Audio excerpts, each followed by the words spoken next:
Hey friends, it's Beccas Garden. It's Becca here. It's November 1st. We're finally getting some cool weather here in Zone 9B, South Texas, and we're going to be planting carrots today. I'm going to do a rainbow selection. You can get them in a mixed single packet.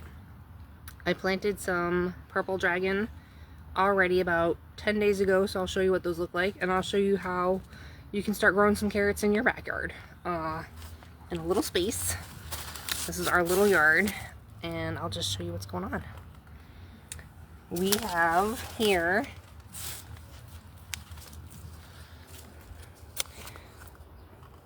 a couple of rows. So this row doesn't have carrots in it. It has broccoli and some bok choy. But down here I started my purple dragon carrots. You can see they're got like a little purple stem. Some of these are a little close. I just do the sprinkle method.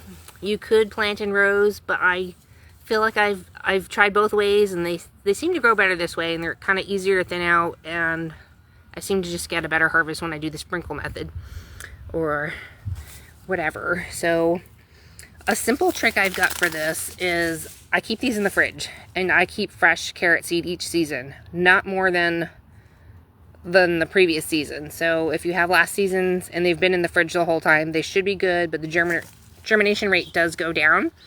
It also tricks the seeds into thinking it's cold outside, especially when we're down here.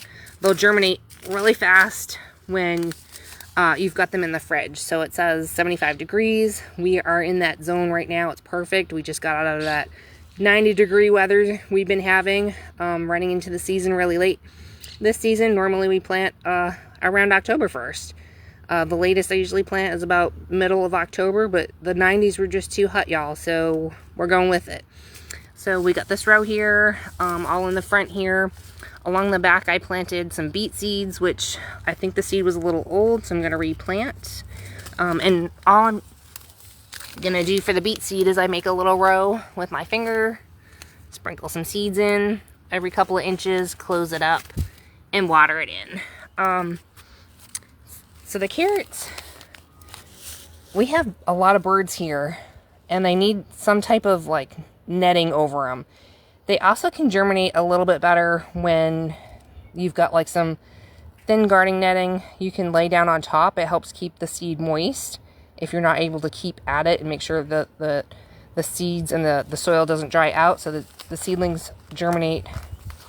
Because if they dry out, it's really hard to get them to germinate. So sometimes laying some burlap on top, some of the shade cloth. Although if it's really hot in your area, I don't recommend the black shade cloth, because the heat will make it too hot and they won't germinate. If you can find the clear to white garden fabric, that's actually a better idea, especially if you live here in the South, to get them germinated. So yeah. There's my little row here. I've grown with the little hoops over them. You can do like rebar or hula hoop, halves of the hula hoops, and put some clear or white garden netting over it, or whatever kind of garden netting you can get if you have bird problems like we do. We have a lot of native birds here, and it'll keep them from pecking and pulling up your seeds. Once these are about 4 to 6 inches, they're not really pecking at them or pulling them up. It's just when they look like this, nice and short and tender, that's when the birds will come in. My husband ended up, years ago, building this cattle panel hoop house, and it was 3 cattle panels long. We're not going to have chickens anymore, so he turned the chicken house around and connected them and made one long tunnel this season. So that's where we're going to be growing carrots.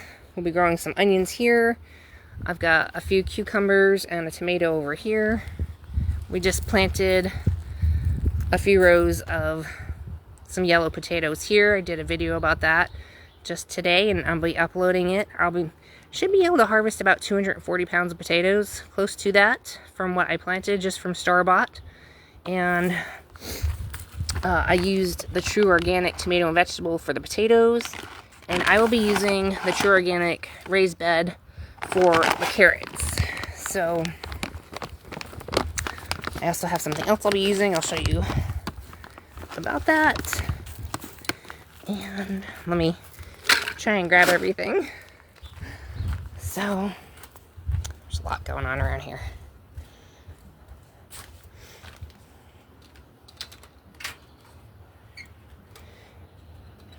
Let me see if I can grab everything. Toss it in there.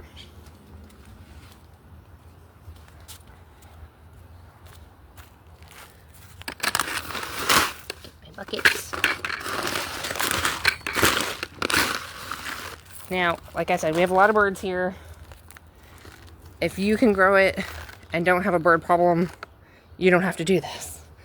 But like I said, you can do the rebar with the hula hoops. This ended up being a chicken coop hoop that we bought, put together, put on top of cinder blocks because we already had them.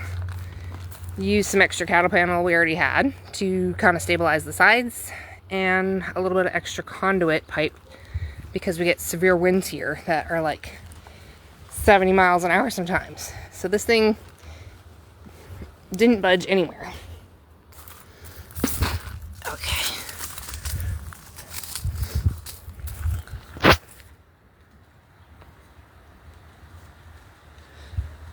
So like I said, it's a U-shaped raised garden bed with solid toppers on top, regular cinder blocks on the bottom. And this is what I'm using this season to keep the birds out. And I have grown in all kinds of other ways as well. I'll switch you around. This is new to us this season, but we had the cinder blocks here and used all kinds of whatever we had to use to try to cover the carrot seeds enough to keep the birds from pecking at them. PVC piping, cheap plastic garden netting, you name it, we have scavenged it, got it for free, used it in all the things. So I like to use a Mel's mix for my raised garden beds. Here it's super hot and dry, so I add, when you look at the Mel's mix recipe, it's like a 1-to-1-to-1 of your peat moss, your perlite, your garden soil. I tend to do like a doubling of the coco coir, a doubling of the peat moss. I put the vermiculite and the perlite in, and then Scott's topsoil conditioner. It's super cheap and it comes with some peat moss in it.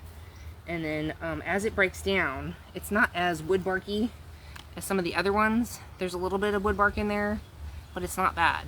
But stuff like this you kind of don't want in there when you're planting carrots because it can impede the seed from popping up. So if you can pick that part out, and there's usually not that much, that's a good idea. So we tend to run hot and dry here, so we're trying to keep it so that we can keep things hydrated enough that we're not wasting our water resources. We use some rain catchment, and we would be watering a lot if we weren't using this method here. This ends up being more of like a wicking bed for us too. Like if it does rain here, we get slightly flooding, and it tends to pool right in this low spot here. So what we did is we put pea gravel in the middle, use the Mel's mix, and what happens is when we get rain and it's a low spot here, it soaks up all that rain and helps the plants grow. And then we can capture it right here without having to figure out how to store it, although we do have some storage and things like that. Coco coir helps your seeds germinate, and vermiculite. So if your soil mix is kind of whatever, this is a garden soil mix, it can be hard to sprout carrot seed in just that, but you can go buy that and put it in your raised bed, or I didn't grab it, but there's black mixing tubs, and they're kind of shallow. They're about this deep by however long and wide they are. It's actually a really good raised bed idea to have for either carrots, whatever you want to grow. If you just want to start a simple garden, those are fairly affordable, or maybe somebody has some free. There's always free nursery pots available, or really cheap. There's people always giving away garden stuff for free. My garden has not ever looked this beautiful until this season. It's been a long process of getting it to get to this point, and we've used whatever free resources we could find and stuff. Your seed packets. Now, these were on sale from M.I. Gardener. Also, if you hit up the Dollar Tree store for $1, they have the same variety of scarlet nantes. They're very sweet. If you're growing carrots and you don't have a lot of deep loose soil, you can look at your farm seed stores or the other varieties that are shorter carrots. They'll grow like these little short stubby carrots, 2 to 3 to 4 inches. So you don't need something that can penetrate, you know, 7 or 8 inches into the ground.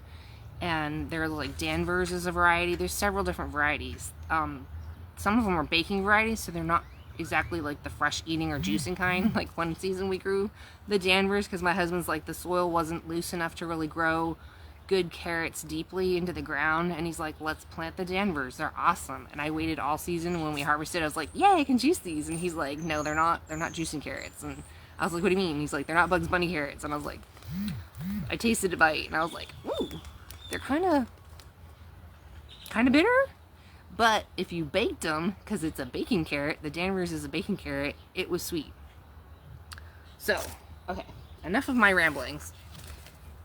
Carrots need potassium, much like a lot of things. Like your fruiting vegetables need extra potassium, like your cucumbers, your tomatoes, your potatoes. So you want to find a fertilizer that has slightly higher and not as high in nitrogen. If you're wondering why your carrots come out hairy on the carrot, it's because the nitrogen levels were too high in whatever the fertilizer was, or the soil or compost that you had. So try to find something with a slightly higher potassium. I did get this recently. This will be my first time trying this brand. Called True Organic. This is raised bed fertilizer for just vegetables, and it is a 6% nitrogen, 3% phosphate, 6% potash, so higher potassium, 5% calcium, 1% sulfur. You can put down a basic 10-10-10, which is carrots love a good balanced overall fertilizer, but as they're growing and they get to be about 4 to 6 inches tall, there's something called, if you want just pure potassium, it is langbonite. It's by Down to Earth. It's an organic company, and it looks like pink sea salt, and this is a pure potassium. So you can go buy potash. I think they have organic and inorganic, non-organic potash. Prices are going up on that. I forget how much this is, but I have some in my bucket. So you can put some in a little bit now, or you can wait till they get a little bit bigger. We're gonna go into how to grow the carrots. Okay, so I've already got like my Mel's Mix, my version right here, right? So depending on how much wood bark and stuff is in here, you might want to just pick some of the big chunks out. Like I said, you can make little rows like this with your fingers, with a broom, with like a PVC pipe, whatever. And this is, I think, a little over 30 inches by whatever it is. And you can sprinkle your seed in that way. I find I get better germination by just sprinkling it all in, swirling it around. And then that's it. I'll cover it lightly with some coco coir, because this was a little bit on the dry side. So I've already pre-fertilized this bed, and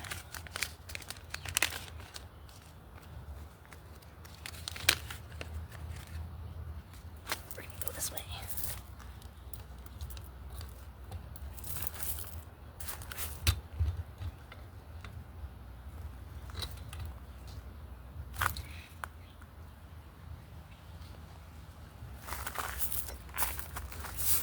Broccoli I actually wanted to plant in here, and then my carrot seed.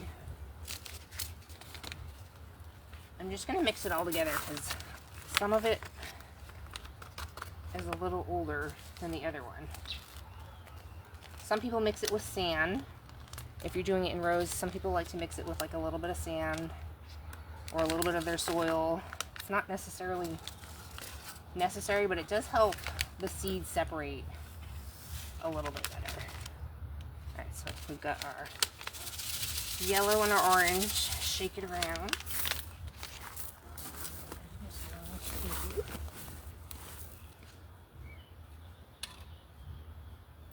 Some of this, I think I didn't get all the wood bark out. There's some extra bark chips.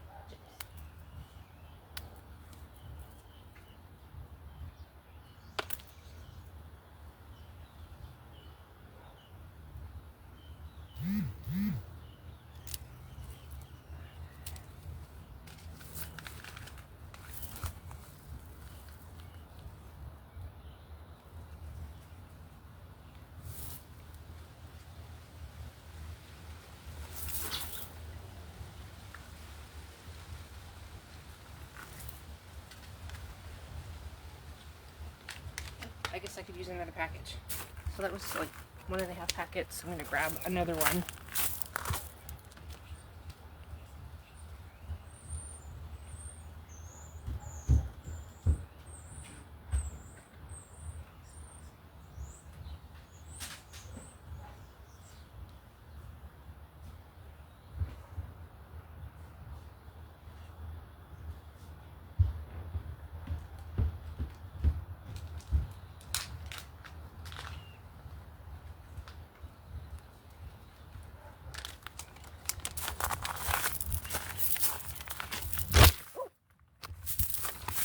So sorry. The wind blew you over.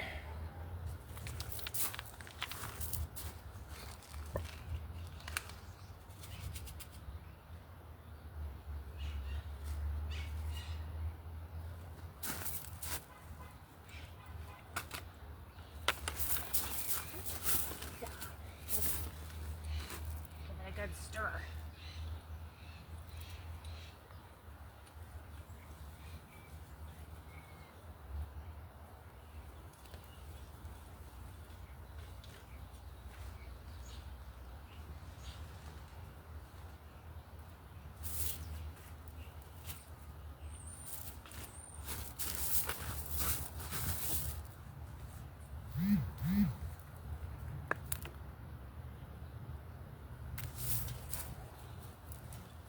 I'm just using my little rake that I got here.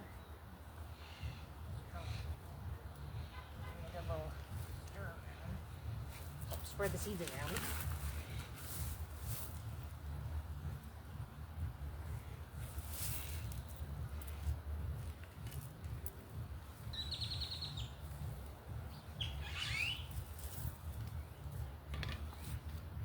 Anything like this, you just pull things out.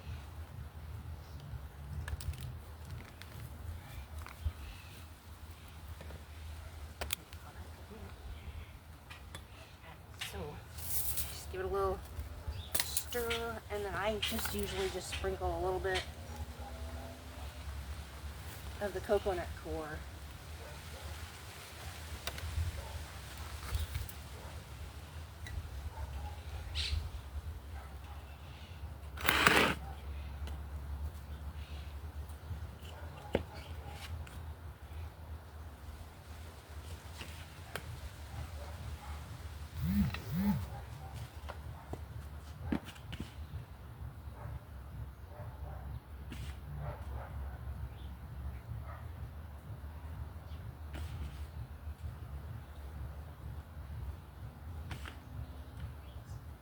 This just keeps the seed from drying out.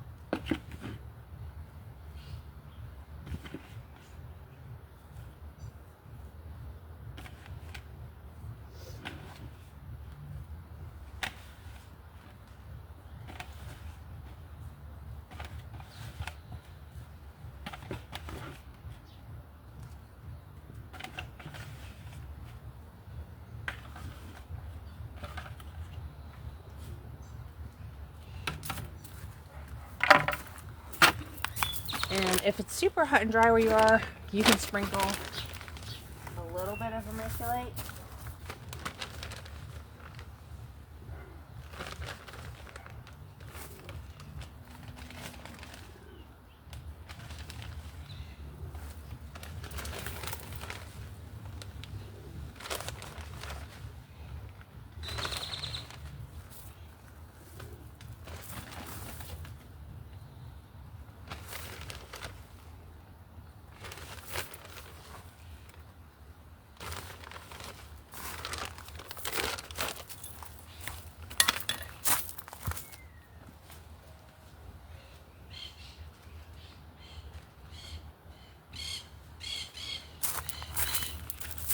You can sprinkle a little bit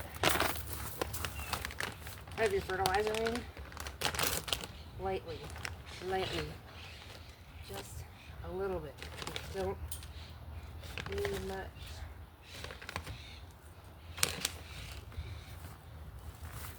Like a third of a cup, not even, just a little bit.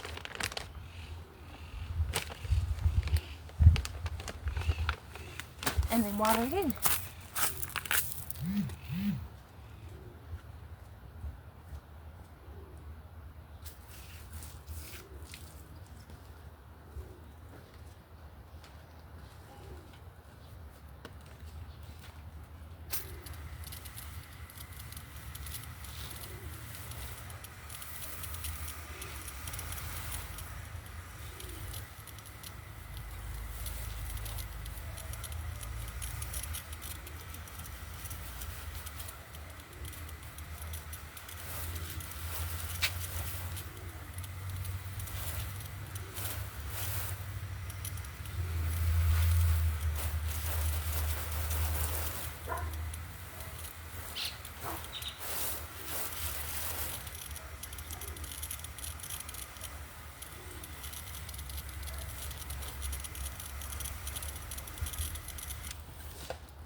If your seed hasn't sprouted in like 7 to 10 days, your seed might be really old and it might not sprout. They say it can take up to 2 weeks.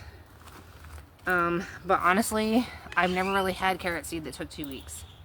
If it hasn't germinated by the 10th day, it's time to go grab some more seed from the store. Birds ate it. A critter might have ate it. Check for pill bugs. If there's pill bugs, people talk about putting little beer traps out in tuna cans. Sometimes that works. I like Sluggo Plus. It's all organic, and just a few of the little bait things. If there are pill bugs out running around, that usually takes care of them. They eat the bait and they stops the cycle and they die. So it could be pill bugs, it could be birds, it might be a critter.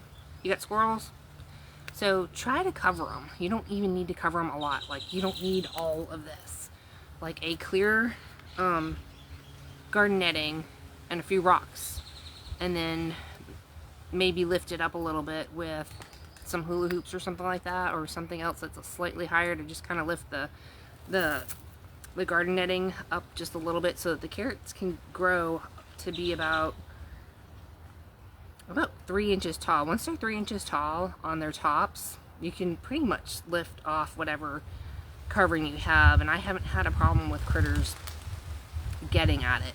Now, carrots will stay in the ground for 5 to 6 months before you harvest them. If you get a frost, it makes them nice and sweet and extra crispy. Don't worry about it. If you want the tops for something, you might want to invest in a row cover. The Blanket is really good frost covering. It's green, it's heavy duty. If you don't have that, sheets and blankets, stuff from the thrift store, always work good too. Pick up some free bricks on Marketplace. If you got rocks somewhere, free rocks, grab some free rocks, and that holds it down if you've got a breeze coming and stuff like that. But the carrots don't get damaged if we get a freeze or a frost, because they're below the ground. They'll still grow, they'll still be good. You can harvest from them. You can keep them in the ground as you're going to keep harvesting. You don't have to harvest them all at once. It's super awesome. It's a great way to have a pantry without it being in your house, taking up a bunch of storage. At some point, it will get too hot, and you have to harvest before it gets too hot. Once it starts to hit, like, I'm gonna say 80 degrees and up, like once they're done growing, once it hits 85 or so, you really need to harvest those carrots out of the ground, because what will happen is they'll start to turn bitter. So even though they were growing and they're nice and sweet and crisp, the heat will start to turn them, so they'll end up being bitter, which is why we don't grow carrots in the spring here in Zone 9B, South Texas. Springtime carrots, it's too hot and they always taste bitter. It doesn't matter, because the whole growing season for spring for us is hot, and the carrots always taste bitter. Like lettuce, fall is our best time to grow carrots and lettuce. It is the best flavor, and then you can preserve them by pressure canning them, just plain. You can shred them, freeze them, you can parboil them and freeze them and save them, and they last us all year. So we get from like a little 25-foot row by like 30 inches wide, maybe a row and a half, we had like 40 pounds of rainbow carrots. So at any point in time, we have harvested like 80 plus pounds of carrots in our backyard. And if you've had that all at one time, it's a lot to deal with. I mean, so you can make pesto out of the tops if you're into that. I just end up with so many carrots, I don't have room or time to deal with the tops. We always gave them to our chickens, or they went back into our compost bin. Maybe somebody else has some rabbits or things like that, and you know, you might want to see if anybody wants some for free in your area and things like that. Other than that, I you know, some people will like to buy some carrots off of us, and they like to see the tops, so we frost cover our carrots because they like to see the green tops on them. Otherwise, I wouldn't even cover them at all, because all I have and I'm interested in is the actual carrot growing in the ground, so that I can preserve it and eat it and enjoy the carrots. These are super easy to take care of. Check them daily when they're growing. Make sure they're moist, but not so saturated that they're drowning. So they like to be watered here because we get dry really quick, daily. I give them a good watering maybe in the morning. I kind of check on them in the evening. If they don't look like they're too dry, I might just give us light watering. If they are drying, I will water them a little bit more. Again, it's kind of just like you just kind of know, I think, at some point, but like, you make sure that the soil is moist, not dripping muddy wet, you know what I mean? So anyway, those are my tips and tricks for growing carrots. I hope you guys try growing some carrots. Super fun for the kiddos. And like I said, those mixing tubs, Home Depot and Lowe's, I forget how much they are. They're not that terribly expensive. And if you only had 4 of them, you could probably grow a whole packet of carrot seed in those 4 tubs and have a nice little fun harvest for the kids to watch and grow and to snack on and things like that. So let me know if you do that. That'd be really fun to see. Tag me on Instagram. That'd be really cool. I'm actually, I think, Beccas Garden and Pantry now instead of Beccas by the Bay. But yeah, those are my tips and tricks for all the things carrots. I hope you guys enjoyed this. Like, share, comment, and all the things. If someone's interested in growing some carrots in their yard to extend their pantry, beef up your food supply, help sort through all the things that are going on, you're planting seeds today for tomorrow's harvest. So carrots seed doesn't cost that much, and you don't have to invest a whole lot if you have just a little bit of ground to just till up and plant some things. And like I said, buddy up with somebody. If someone you know that has a garden, see if anyone would be willing to help share a space. If you're sharing some work and time and some of the costs, this is a good time to make some friends in gardening. Now, not everybody wants to do it together. I put that out there, and I end up just doing it with my husband. So it's just us doing it, and people visit us and love to see the garden. And we get to enjoy it too. So yeah, we'll see you guys next time in the next video. I don't know what else I could show you other than a few other things that I have growing here. I try to grow the staples, carrots, potatoes, and onions. Onion sets are not in yet for us. It is Dixondale does onion sets, and they hit our nurseries about November 15th. depending on what's going on with the weather and stuff like that. About November 15th is when our onion sets become available, and I'll be planting that next in the garden. And they're great staples to mix in and stretch out your meals and make up so many great meals over the winter time. It really does help the budget if you can find a little bit of space in your backyard to just till it up. Like I said, borrow a tiller, find someone with a tiller. If you had to, just even, you know, trade with somebody something so that they could maybe come and till up your garden for you for that season. You know, there's always ways to find some extra help, or, you know, free manure from people who are growing rabbits and chickens and things like that, and goats. You can just reach out to them and say, hey, has anybody got some free manure that I can come by and pick up for my garden? More than likely, a lot of people are like, yeah, come on by, you know, on the weekend, and you might have made a new friend. So I hope you guys have a great season. It is a rough season this year for so many of us included. I don't go into it a whole lot sometimes, but I'm here with you guys. I'm trying to show you guys how you can grow a little bit of food. Free nursery pots from the nurseries. Lots of people give up on gardening and give out free stuff. Look it up, make a post, say, is anybody giving away free garden stuff?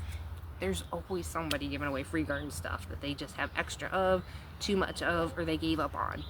And that's how we built our garden over the last 9 years. Lots of free things, making friends, making connections, and being a part of our community. And that's what we're doing.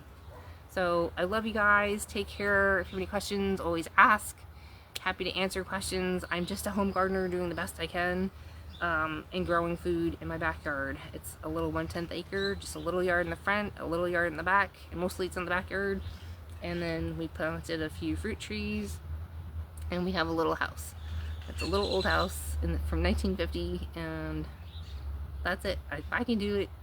I mean, I see people doing it on their porches and things like that, and balconies and all kinds of things. So just enjoy it, reach out, and find some freebies out there to just get started.